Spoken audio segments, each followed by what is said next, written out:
Live from Arkansas' streaming news leader, this is THV 11 Morning News at 7 on THV 11 Plus. Good morning, everybody. Thanks for joining us here on this Tuesday morning on THV 11 Plus. We're already talking about the weekend, game planning for a wet Valentine's Day. But to quote Mad Men and John Hamm and Don Draper, what are you doing this weekend? I don't know. It's Tuesday. That's what Mad Men is so funny. I love it. It's fantastic. That's such a good line. Such a good show. Yeah. Anyway. Better show, THV 11 Plus, with weather and traffic. Yeah, that's right. Traffic, we're already seeing an accident this morning. Want to tell you about what's happening here on Interstate 430, getting a look at the lane already blocked there, as you can see. I think that's the tow truck that's on the scene, so they have that left lane, and of course the left shoulder is blocked, as you can see, so that's slowing things down there on Interstate 430. That's just past the interchange with Interstate 30. We can get a closer look at where this accident is located. You might see two icons pop up there, but yeah, this is slowing things down. This is near exit 128, and there on the ramp, it's just moving at 2 miles per hour, and then closer to the Otter Creek exit, 18 miles per hour, slowing down all the way past Alexander. So just be aware of some slowdowns there because of that accident that they are working right now on Interstate 430 northbound. And really, that's the only thing that we're seeing. Everywhere else in the metro area looks good.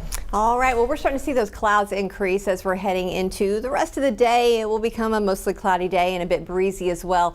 We do have a few showers out west, but right now mostly ground clutter, but there could be a little stray shower here and there. Not really seeing much here, but we are seeing those winds begin to pick up. We've got sustained winds around 14 miles per hour and a gust right around 22. So a bit breezy, a bit muggy, a bit spring-like out there as we are seeing those temperatures in the lower 60s here in central Arkansas, and we will continue to see things warming up as we're heading into the afternoon with 70s once again. Now, yesterday was a great day because we had plenty of sunshine. Winds weren't crazy, and we had 70s. Today we're going to have windy conditions, cloudy skies, and start to see those rain showers pushing in overnight with a frontal boundary. So that's going to cool things off just a little bit as we're heading into the next couple of days, but not expecting a lot of that rain to really start to develop until late this afternoon and into the evening hours when you're already headed to bed. Could have a few rumbles of thunder right around that 11:30 midnight time frame before it pushes on out, and should be gone by tomorrow morning for your commute.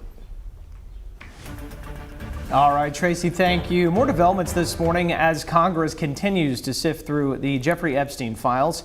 Epstein's longtime associate and co-conspirator Ghislaine Maxwell appearing before a House committee on Monday, but declined to answer any questions. The deposition took place virtually, and Maxwell's attorney now says Maxwell will only cooperate if President Trump grants her clemency. Bradley Blackburn has the story.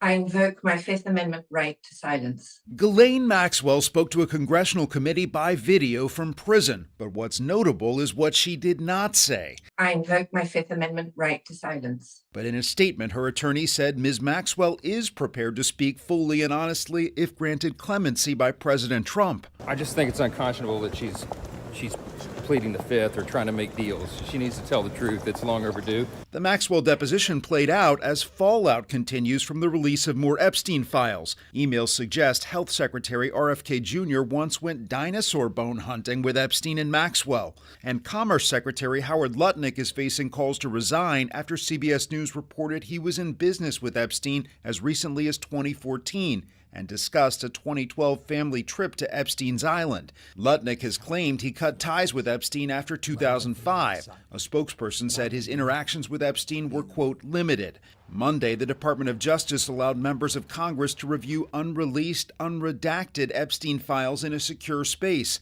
Congressman Jared Moskowitz was among those who got access. And some of the stuff I read was just gross, absolutely just gross. And there are names in there, and there are co-conspirators in there, and there are some things that people have said that I think now are untrue. Moskowitz says only 4 computers are available to screen millions of unorganized documents. Bradley Blackburn, CBS News, New York. Newly released files also deepen scrutiny around Britain's Prince Andrew. He is now facing an investigation over allegations he shared confidential information, and Buckingham Palace says King Charles will back the inquiry.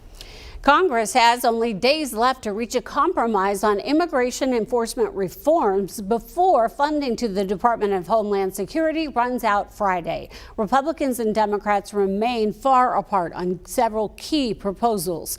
Lawmakers have found common ground on requiring body cameras. Other changes, though, like banning masks and tightening rules around warrants, are facing strong pushback. These ongoing debates put DHS agencies at risk of going without pay again, similar to last fall's shutdown. Either they're going to agree to dramatically reform the way in which ICE and other immigration enforcement agencies are conducting themselves, or they're making the explicit decision to shut down the Coast Guard, shut down FEMA, and shut down TSA. Lawmakers who oppose the changes argue they don't want to interfere with convicting immigrants who are in the country illegally and committing crimes. But a new internal DHS document obtained by CBS News shows that less than 14% of the nearly 400,000 immigrants arrested by ICE just last year had charges or convictions for violent crimes. We believe our mom is still out there. We are at an hour of desperation, and we need your help. New this morning, Today's Show co-host Savannah Guthrie is again asking for the public's help to find her missing mother, Nancy Guthrie. The video posted on Monday, the same day a second deadline tied to an alleged ransom note passed. The family has said they are willing to pay it, but the FBI tells CBS News it has no ongoing contact with suspected kidnappers and no suspect or person of interest. As the search enters day 10, investigators focus on a critical 41-minute window the night Nancy disappeared, from when her Ring camera went offline to when her pacemaker lost connection.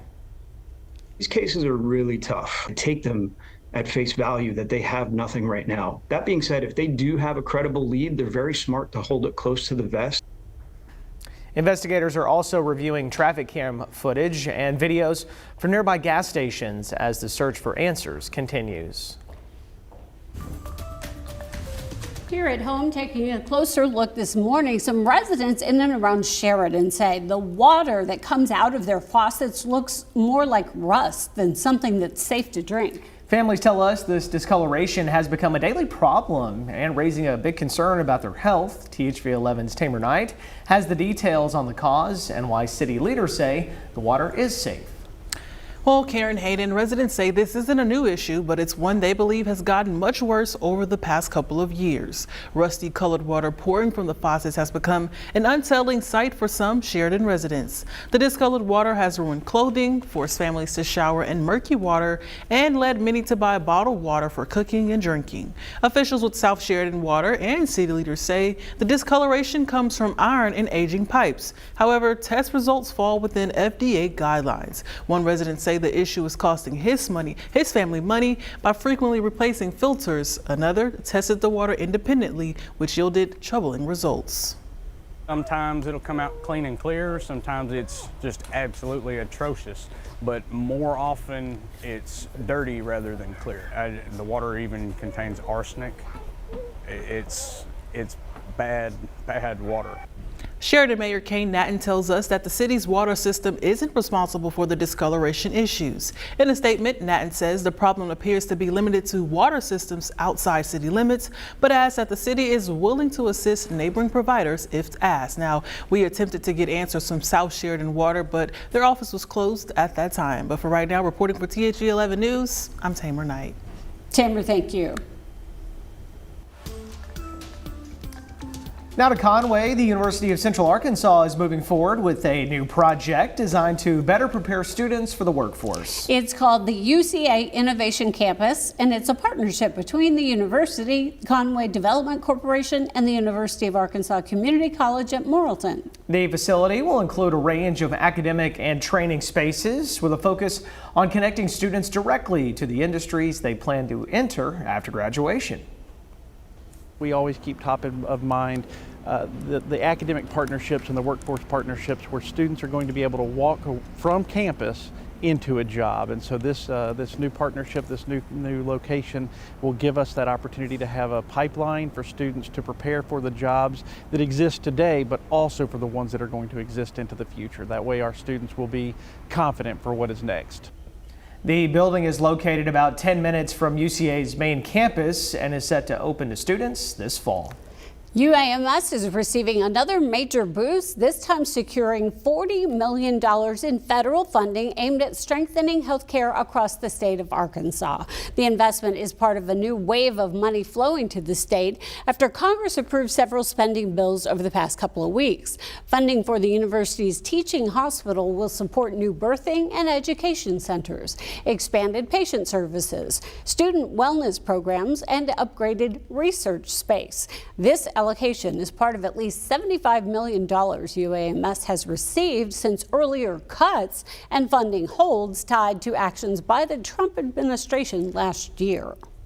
Well, speaking of a major money win, a record-setting natural state jackpot lottery ticket worth $680,000 was sold in North Little Rock over the weekend. Lottery officials say the winning ticket came from the Park Hill Shell on JFK Boulevard during the February 6th drawing. The prize remains unclaimed, and the winner has 180 days from the draw date to come forward. I'm getting nervous for them.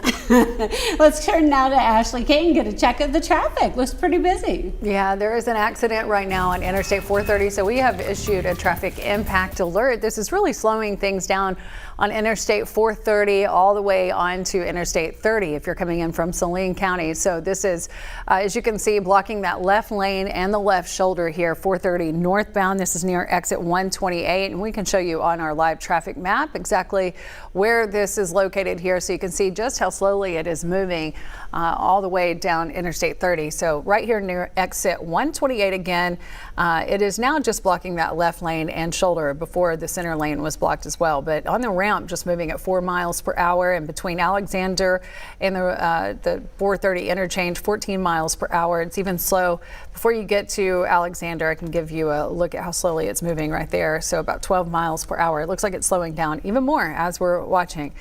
Really, that's the only issue that we're seeing so far. North Terminal Interchange, we can check that. It's a little bit slow. It's starting to slow down on 40 westbound just a little there around North Hills Boulevard, but still looks good on 30 westbound, moving at a pretty good speed. Tracy, that's what's happening right now on our roads. Hopefully they'll get that accident on 430 clear pretty soon. Sure thing. We are seeing some clouds begin to develop as we are moving through the morning hours. Mainly clear skies this morning, but again, starting to see that cloudy sky, and that's going to continue throughout the evening as we've got a front coming through. Later this evening, it is 61, certainly warm out there and very, very muggy. That humidity around 90%.